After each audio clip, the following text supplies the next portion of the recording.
എൻ്റെ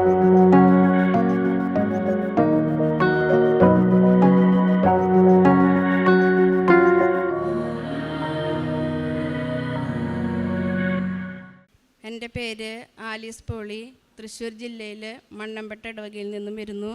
ഞാൻ 2020 ജനുവരിയിലാണ് 16-ാം തീയതിയാണ് ഉടമ്പടി എടുത്തത്. ഞാൻ എൻ്റെ മകളുടെ ആവശ്യത്തിന് വേണ്ടിയിട്ടാണ് ഉടമ്പടി എടുത്തത്. എൻ്റെ മകൾ PG കോഴ്സ് ചെയ്യാനായിട്ട് ന്യൂസിലൻഡിൽ പോകണമെന്ന ആഗ്രഹത്തിൽ ഇരിക്കുകയായിരുന്നു. പക്ഷേ ഞങ്ങൾക്ക് ലോണോ ബാക്കി എല്ലാ കാര്യങ്ങളും തടസ്സമായിരുന്നു. ഒക്ടോബർ നവംബർ മാസങ്ങളിലാണ് ഞങ്ങളതിനായിട്ട് പരിശ്രമിച്ചുകൊണ്ടിരുന്നത്. പക്ഷേ ബാങ്കിൽ നിന്ന് ഞങ്ങൾക്ക് ഇതിനായിട്ടുള്ള യാതൊരുവിധ ഇതുകളും നടന്നു കിട്ടുന്നുണ്ടായിരുന്നില്ല. എല്ലാവിധ തടസ്സങ്ങളുമായിരുന്നു. അത് കഴിഞ്ഞ് എൻ്റെ കൂടെയുള്ള അടുത്തുള്ള വ്യക്തികൾ ഇവിടെ വന്ന് ഉടമ്പടി എടുത്തായിരുന്നു. അവരെന്നോട് പറഞ്ഞു, നീ കൃപാസനത്തിൽ വന്ന് ഉടമ്പടി എടുക്കുക, എല്ലാ കാര്യങ്ങളും സാധിച്ചു കിട്ടുമെന്ന് പറഞ്ഞു. അത് പ്രകാരം ഞാൻ ജനുവരിയിൽ ഇവിടെ വന്ന് ഉടമ്പടി എടുത്തു. ഞാനിവിടെ വരുമ്പോൾ ഈ സന്നിധിയിൽ വാഹനത്തിൽ നിന്ന് ഇറങ്ങുമ്പോൾ ഞാൻ മാതാവിനോട് പറഞ്ഞു, മാതാവേ, ഞാൻ ഇവിടെ നിന്ന് തിരിച്ചു പോകുന്നതിന് മുൻപ് എനിക്ക് ഒരടയാളം തരണം, ബാങ്കിൽ നിന്ന് എന്തെങ്കിലും ഒരു മെസ്സേജ് എനിക്ക് ലഭിക്കണമെന്ന് ഞാൻ മാതാവിനോട് പ്രാർത്ഥിച്ചു. ഞാനിവിടെ വന്ന് ഉടമ്പടി എടുത്തു. ഉടമ്പടി പ്രദർശനത്തിൽ മാതാവിനെ കയ്യിൽ വഹിക്കാൻ എനിക്ക് അവസരം ലഭിച്ചു. അപ്പോൾ ഞാൻ മാതാവിനോട് അപ്പോഴും ഞാൻ പ്രാർത്ഥിച്ചു, ഇനി എൻ്റെ കാര്യത്തിൽ നീ ഇടപെട്ടുകൊണ്ടിരിക്കണം, തിരിഞ്ഞൊരു പോക്കില്ല, ഇനി മുമ്പോട്ട് തന്നെ പോകണം, അപ്പോൾ നീ തന്നെ സഹായിക്കണം മാതാവേ എന്ന് മാതാവിനോട് അപേക്ഷിച്ചു. ഞാൻ ഇവിടെ ഒന്ന് ഉടമ്പടി എടുത്തു. ഞങ്ങൾ എല്ലാ ഇതുകളും കഴിഞ്ഞ് പുറത്തിറങ്ങി. എനിക്ക് മെസ്സേജൊന്നും കിട്ടിയില്ല. മോളോ ബാങ്കിൽ നിന്നോ ഒരാളും എന്നെ ഫോൺ വിളിക്കണില്ല. എനിക്ക് ആകെ വിഷമമായി, ഈ സങ്കടം വന്ന് ഞാൻ അവിടെ ഫ്രണ്ടിൽ ഈ പള്ളിയുടെ ഫ്രണ്ടിൽ അവിടെ റോട്ടിൽ നിൽക്കുകയാണ്. വാഹനത്തിൽ കയറാൻ പറഞ്ഞു, ഞാൻ കയറണില്ല, ഞാനിങ്ങനെ നിൽക്കുള്ളൂ. അപ്പോൾ ഞാൻ പറഞ്ഞു, എനിക്കൊരു മെസ്സേജ് കിട്ടണം, മാതാവ് എനിക്ക് തരും, അതിന് ശേഷം ഞാൻ വാഹനത്തിൽ കയറുന്നു പറഞ്ഞ് 5 മിനിറ്റിനുള്ളിൽ, 5 മിനിറ്റ് ആയിട്ടില്ല, അതിക്ക് മുന്നേ എൻ്റെ മോൾ എന്നെ ഫോൺ വിളിക്കുകയാണ്, അമ്മേ, നമ്മളെ ബാങ്കിൻ്റെ ഹെഡ് ഓഫീസിൽ നിന്ന് വിളിച്ചിരിക്കണു, എല്ലാ ഡോക്യുമെൻറ്റ്സും കൊണ്ട് നമ്മളോട് ഹെഡ് ഓഫീസിലേക്ക് ചെല്ലാൻ പറഞ്ഞിട്ടുണ്ട് എന്ന് പറഞ്ഞു. അപ്പം ഞാൻ പറഞ്ഞു, മാതാവ് തന്നെയാണ് അവിടെ അതിന് ഇടപെട്ടുകൊണ്ടിരിക്കുന്നത്, ഇനി നീ ഒന്നും നോക്കണ്ട, തിരിഞ്ഞു നോക്കണ്ട, നീ അപ്പച്ചനെയും കൂട്ടി വേഗം പോയിക്കോ എന്ന് പറഞ്ഞു. 3 മണിക്ക് മുന്നേ എത്തണം, ഇല്ലെങ്കിൽ ഞങ്ങൾ ഇനി അത് സ്വീകരിക്കില്ല എന്നാണ് ബാങ്കിൽ നിന്ന് കിട്ടിയത്. അത് പ്രകാരം മോള് അപ്പച്ചനെയും കൂട്ടി അവിടെ ചെന്നു. അവരെല്ലാ ഡോക്യുമെൻറ്റ്സും ഞങ്ങളുടെ കയ്യിൽ നിന്ന് വാങ്ങി. ഇത് 4 മാസമായിട്ടും ഞങ്ങൾ ഈ ബാങ്കിൽ കയറി ഇറങ്ങിയിട്ട് ഞങ്ങളുടെ കയ്യിൽ നിന്ന് ഒരു രേഖ പോലും അവരവിടെ വാങ്ങിച്ചു വെച്ചിട്ടുണ്ടായിരുന്നില്ല. പക്ഷേ ഇവിടെ വന്ന് ഞാൻ ഉടമ്പടി എടുത്തു, മാതാവിനോട് പ്രാർത്ഥിച്ച് ഞാൻ തിരിച്ചിറങ്ങിയ നിമിഷമാണ് ഈ അത്ഭുതമുണ്ടായത്. അവിടെ ചെന്ന് എല്ലാ ഡോക്യുമെൻറ്റ്സും കൊടുത്തു, അവരത് സ്വീകരിച്ചു. അതിനുശേഷം പിന്നെ പെട്ടെന്നായിരുന്നു എല്ലാ കാര്യങ്ങളും. കുറച്ച് ദിവസം കൊണ്ട്, ഒരു 10-15 ദിവസത്തിനുള്ളിൽ ഞങ്ങളുടെ എല്ലാ കാര്യങ്ങളും ശരിയായി. പൈസ അവർ പാസ്സാക്കി. പക്ഷെ ഞങ്ങൾക്ക് 25 ലക്ഷം വേണമായിരുന്നു, അതിൽ 17 ലക്ഷമാണ് ഞങ്ങൾക്ക് കിട്ടിയുള്ളൂ. അപ്പോഴും ഞാൻ മോളോട് പറഞ്ഞു, പേടിക്കണ്ട, മാതാവ് നമ്മളെ സഹായിക്കും, മാതാവ് നമ്മുടെ കൂടെയുണ്ട്, ഈ 25 ലക്ഷമല്ല അതിലധികവും നമ്മുടെ കയ്യിൽ വരും, അതിനുള്ള വഴി മാതാവ് കണ്ടെത്തുമെന്ന് പറഞ്ഞു. അതിൻ്റെ 17 ലക്ഷം രൂപ ഞങ്ങൾക്ക് ബാങ്കിൽ നിന്ന് പാസ്സായി. അത് എല്ലാം പാസ്സായ അതിൻ്റെ രേഖകളൊക്കെ കൊണ്ട് ഞങ്ങൾ ഏജൻസിയിലേക്ക് ചെന്നു. അവിടെ ചെന്ന് 17 വലിയ തടസ്സം എന്നുവെച്ചാൽ ഇതിൻ്റെ ഡേറ്റ് കഴിഞ്ഞു, ഇനി ഞങ്ങൾ പരിശ്രമിച്ചാലും കാര്യമില്ല എന്നാണ് ഏജൻസിയിൽ നിന്ന് കിട്ടിയ മറുപടി. അപ്പം ഞാൻ മാതാവിൻ്റെ ലോക്കറ്റ് കയ്യിൽ പിടിച്ചാണ് ആ ഓഫീസിൻ്റെ പുറത്തിരുന്ന് പ്രാർത്ഥിച്ചായിരുന്നത്. അപ്പോൾ അവർ പറഞ്ഞു, ഞങ്ങളിനി നോക്കണില്ല, എന്താണെന്ന് വെച്ചാൽ ഇതിൻ്റെ ഡേറ്റ് കഴിഞ്ഞു, ഇനി നോക്കിയിട്ടും കാര്യമില്ല, പരിശ്രമിച്ചിട്ടും കാര്യമില്ല നമ്മൾ എന്ന് പറഞ്ഞു. എന്നാലും ഒരു ലാസ്റ്റ് ചാൻസ്, ഒരു പരീക്ഷണം, മോൾക്ക് ഭാഗ്യമുണ്ടെങ്കിൽ കിട്ടുന്ന ഏജൻസിയിൽ നിന്ന് തോമസ് സാറ് പറഞ്ഞു. അപ്പോൾ ഒന്നും കുഴപ്പമില്ല, അത് ശരിയാവും, മാതാവ് ഉണ്ടല്ലോ നമ്മുടെ കൂടെ, അപ്പോൾ എല്ലാം ശരിയാവും. അമ്മ പ്രാർത്ഥിച്ചുകൊണ്ടിരിക്കുന്നുണ്ട്, മോളെ നീ ധൈര്യമായിട്ട് സാറിൻ്റെ അടുത്ത് പോയിട്ട് എല്ലാ രേഖകളും കൊടുക്കുക എന്ന് പറഞ്ഞു. അങ്ങനെ മോൾ ഓഫീസിൽ കയറി, ഞാൻ പുറത്തിരുന്ന് പ്രാർത്ഥിക്കുന്നു. അങ്ങനെ ഞങ്ങളിതിൻ്റെ കാര്യങ്ങളെല്ലാം നോക്കി. ഞങ്ങൾ ഒരു 4 മണി 5 മണി സമയത്താണ് ഞങ്ങൾ ചെല്ലണത്. അവിടെ ചെന്ന് എല്ലാ കാര്യങ്ങളും സാറത് ശരിയാക്കിക്കൊണ്ടിരിക്കണു. പ്രാർത്ഥിച്ചുകൊണ്ടിരിക്കുക, ഭാഗ്യമുണ്ടെങ്കിൽ കിട്ടും മോളെ എന്ന് പറഞ്ഞ് സാറ് അങ്ങനെ മോളോട് പറഞ്ഞയച്ചു. ഞാൻ പുറത്തിരുന്ന് പ്രാർത്ഥിച്ചുകൊണ്ടേ ഇരിക്കുന്നു. ലോക്കറ്റ് ഉണ്ട് എൻ്റെ കയ്യിൽ, മാതാവിൻ്റെ കാശ് രൂപം കയ്യിൽ പിടിച്ചാണ് ഞാൻ പ്രാർത്ഥിച്ചുകൊണ്ടിരിക്കുന്നത്. അത് കഴിഞ്ഞു. വിസ ശരിയായി. ഫെബ്രുവരി 26-ാം തീയതിയിലേക്ക് കിട്ടിയാലേ നമുക്ക് ഓക്കെ ആവുള്ളൂ എന്ന് പറഞ്ഞു. ഇല്ലെങ്കിൽ അതിന് ശേഷമാണെന്നുണ്ടെങ്കിൽ നമുക്ക് അവിടെ പോയിട്ട് കാര്യമില്ല. എന്താ വെച്ചാൽ ഫെബ്രുവരി 28-ാം തീയതി ക്ലാസ് തുടങ്ങും മോൾക്ക്. അതിക്ക് മുന്നേ അവിടെ അഡ്മിഷൻ എടുക്കണം. 26-ാം തീയതിയിലേക്ക് കിട്ടിയില്ലെങ്കിൽ ഇനി കാര്യമില്ല മോളെ എന്ന് പറഞ്ഞു. കിട്ടും, ഇപ്പോൾ സാറ് പരിശ്രമിക്കുക എന്നും പറഞ്ഞാൽ അങ്ങനെ നോക്കി 26-ാം തീയതിയിലേക്ക് എല്ലാ കാര്യങ്ങളും ഓക്കെ ആയി. 28-ാം തീയതി മോൾക്ക് അവിടെ ക്ലാസ് തുടങ്ങണത് മെസ്സേജ് വന്നു. എല്ലാം ശരിയായി. പക്ഷേ 26-ാം തീയതി ഇവിടെ നിന്ന് നാട്ടിൽ നിന്ന് പുറപ്പെട്ടു. മലേഷ്യയിലെത്തി. മലേഷ്യയിൽ നിന്ന് അങ്ങോട്ടുള്ള പിന്നീടുള്ള ഫ്ലൈറ്റ് ക്യാൻസലായി. 6 മണിക്കൂർ വെയിറ്റ് ചെയ്യണം, സമയമുണ്ട് എന്ന് പറഞ്ഞു. ഈ 6 മണിക്കൂർ വെയിറ്റ് ചെയ്യുകയാണെങ്കിൽ എൻ്റെ മോൾക്ക് അന്ന് പോകാൻ സാധിക്കില്ല. എന്താണെന്ന് വെച്ചാൽ കൊറോണ മൂലം ആ എയർപോർട്ട് അടയ്ക്കുകയാണ് അവിടെ.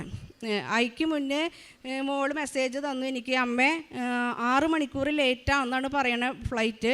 അടുത്ത ഫ്ലൈറ്റ് വരണമെങ്കിൽ ഇനി ഇത്രയും സമയമുണ്ട്, എന്തിട്ട് ചെയ്യാമെന്ന് എനിക്കറിയില്ല. ഞാൻ ഇവിടം വരെ എത്തി, ഇവിടെ കുടുങ്ങിക്കെടുക്കാവോ, ഇവിടെ പെടുകയാവോ എന്ന് പറഞ്ഞു. ഇല്ല, മാതാവ് ഉണ്ട് ഇവിടെ കൂടെ എന്ന് അപ്പോഴും ഞാൻ പറഞ്ഞുകൊണ്ടിരുന്നു. ഈ കാശുരൂപം പിടിച്ച് പുലർച്ചയ്ക്കാണ് ഞാൻ മുട്ടിമേൽ നിന്ന് ഈ കാശുരൂപം കയ്യിൽ പിടിച്ച് ഞാൻ നിന്ന് പ്രാർത്ഥിച്ചുകൊണ്ടിരിക്കുകയാണ്. കുറച്ച് കഴിഞ്ഞ് ഒരു 2 മണിക്കൂർ കഴിഞ്ഞപ്പോൾ മോളുടെ ഫോൺ വരുന്നു. അമ്മേ, ഫ്ലൈറ്റ് ശരിയായി, ഞാൻ ഇനി വിളിക്കില്ല, ഞാൻ ഇനി അവിടെ ചെന്നതിന് ശേഷം വിളിക്കാം, ഫ്ലൈറ്റ് ശരിയായതുകൊണ്ട് ഓക്കെ ആയതുകൊണ്ട് 2 മണിക്കൂർ സമയം കൊണ്ട് മാതാവ് ക്യാൻസലായ ഫ്ലൈറ്റിന് പകരം അടുത്ത ഫ്ലൈറ്റ് ഓക്കെ ആക്കി. 2 മണിക്കൂർ സമയം അത്രേ വേണ്ടി വന്നുള്ളൂ. ആ സമയം കൊണ്ട് മോള് അവിടെ നിന്ന് പോണു. മോളുടെ ഫ്ലൈറ്റ് എയർപോർട്ടിൽ നിന്ന് പോണു. അപ്പം തന്നെ ആ എയർപോർട്ട് അടയ്ക്കുകയാണ്. കൊറോണ സ്ഥിരീകരിച്ചു എന്നും പറഞ്ഞ് എയർപോർട്ട് അടച്ചു. അപ്പോൾ അവിടെ നിന്ന് അങ്ങനെ പോകാൻ പറ്റി. അവിടെ ചെന്നു, ന്യൂസിലാൻഡിൽ ചെന്ന് ഇറങ്ങി. അവിടെ നിന്ന് ആരും പരിചയക്കാരോ അങ്ങനെ ഒന്നും ഇല്ലല്ലോ. അപ്പോൾ ഒരു മലയാളി കുടുംബത്തിനെ മാതാവ് അവിടെ ഒരുക്കി തന്നു. അവർ വന്ന് കൂട്ടിക്കൊണ്ടുപോയി യൂണിവേഴ്സിറ്റിയിൽ പോയി അഡ്മിഷൻ എടുക്കണു. അവരെന്നെ അവരൊരു വീട്ടിൽ പേയിങ് ഗസ്റ്റ് പോലെ മോളെ കൊണ്ടുവന്നാക്കണു. എല്ലാ സൗകര്യങ്ങളും മോൾക്ക് ചെയ്തു കൊടുക്കണു. അങ്ങനെ അവിടെയും മാതാവ് എന്നെയും മോളെ സഹായിച്ചു. അതും കഴിഞ്ഞു. ക്ലാസ് തുടങ്ങി. 1.5 മാസം ക്ലാസ് ഉണ്ടായുള്ളൂ, പോകാൻ പറ്റിയുള്ളൂ. പിന്നെ കൊറോണ കാരണം അവിടെയൊക്കെ അടച്ചുപൂട്ടലായി, ഭയങ്കര ബുദ്ധിമുട്ടായി. ഓൺലൈനിലായിട്ട് മോളെന്നാലും ക്ലാസ്സിലെല്ലാം പങ്കെടുത്തു. 1 വർഷത്തെ കോഴ്സ് കഴിഞ്ഞു. പിന്നെ സർട്ടിഫിക്കറ്റ് കിട്ടാൻ ഭയങ്കര തടസ്സമായിരുന്നു. അപ്പോഴും മോളെന്നോട് പറഞ്ഞു, അമ്മേ സർട്ടിഫിക്കറ്റ് കിട്ടിയില്ലെങ്കിൽ ഞാൻ ഇത്രയും പാട് കഴിച്ച് 25 ലക്ഷം രൂപ ചിലവാക്കി ഞാനിവിടെ വന്നിട്ട് ഈ സർട്ടിഫിക്കറ്റ് ഇല്ലെങ്കിൽ എനിക്ക് എന്ത് കാര്യം എന്ന് പറഞ്ഞു. സാരമില്ല, മാതാവുണ്ട്. അമ്മ ഉടമ്പടി എടുത്തതല്ലേ മോളെ, മാതാവല്ലേ നമ്മുടെ കയ്യിലിരിക്കണേ, മാതാവ് സഹായിക്കും നമ്മളെന്ന് പറഞ്ഞു. അതും കഴിഞ്ഞു. ഞാനിവിടെ പ്രാർത്ഥിച്ചുകൊണ്ടിരുന്നു.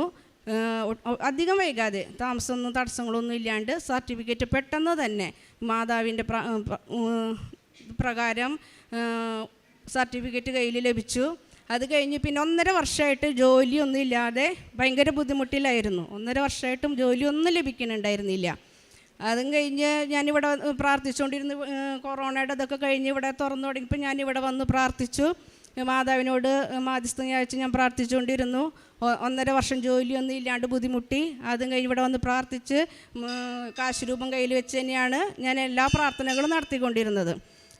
അത് കഴിഞ്ഞ് 1.5 വർഷം കഴിഞ്ഞപ്പോൾ മോൾക്ക് പുറത്തെന്തോ ഒരു ആവശ്യത്തിന് പോയതാണ് മോള്. അവിടെ വെച്ചൊരു മലയാളി ചേട്ടനെ പരിചയപ്പെട്ടു. ഒരു ഗവൺമെൻറ് ഹോസ്പിറ്റലിലായിരുന്നു ആ ചേട്ടന് ജോലി. അങ്ങനെ ആ ചേട്ടനോട് പരിചയപ്പെട്ട് സംസാരിച്ചു. ജോലിയൊന്നും കിട്ടാത്ത വിഷമങ്ങളൊക്കെ പറഞ്ഞപ്പോൾ ആ ചേട്ടൻ ഒരു ഇൻ്റർവ്യൂവിനൊരു ഡേറ്റ് കൊടുത്തു. അന്ന് ചെല്ലാൻ പറഞ്ഞു.